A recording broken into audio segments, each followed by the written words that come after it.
On this episode of China Uncensored, 1, 2, 3, squat! Hi, welcome to China Uncensored. I'm your sanitarian, Chris Chappell. If you ever plan to visit China, odds are at some point you'll need to use the restroom. It's best to prepare now. First of all, bring toilet paper. You won't find it in public restrooms. Also privacy, very little privacy. Most stalls don't have doors and often enough you'll be sharing. So when you're done, just pull up your pants and off you go. You'll also want to bring hand sanitizers because many restrooms don't have running water or soap.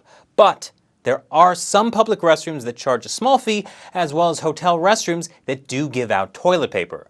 But you have to remember the plumbing can't handle it, so there's usually a little basket where everyone throws their used toilet paper.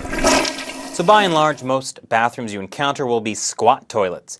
Now, technically, squatting is how the human body is designed to do it, and I've heard it makes the whole process much smoother.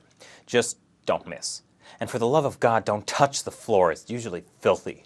And again, no soap. Also, if it's the winter, balancing can be a bit tough with a few layers of clothes and a big winter coat. What if you're perhaps a bit inflexible?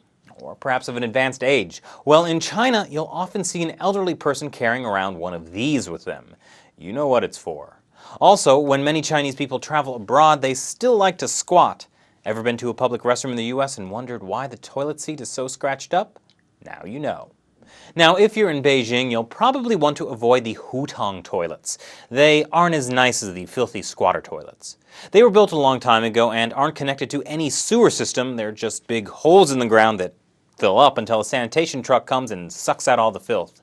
You don't want to imagine what it's like sitting in one of these in the baking heat of a Beijing summer, and that truck hasn't visited in a few weeks. Now you might be thinking, I'll just hold it. Well, really it's just the idea of cleanliness are a bit different. In China, they just don't touch anything. So in the West, you have people touching the toilet handle, sitting on the toilet seat that God knows how many people have sat on before you, touching doors, locks, etc. To the Chinese people, that's disgusting. Now, you could also do what Chinese people do. Go to McDonald's. McDonald's corporate policy requires their toilets to have a real, honest-to-God John, replete with toilet paper and a sink with soap and water. And they have to be regularly cleaned. Fortunately, China's health ministry has really been making some strides to improve the quality of China's bathroom situation.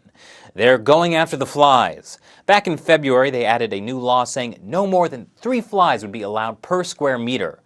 They also painstakingly reviewed toilets throughout the country and created a ranking system. Ones with no odor, slight odor, apparent odor, and strong odor. No toilet will be allowed to have more than a slight odor. So now you can squat in peace.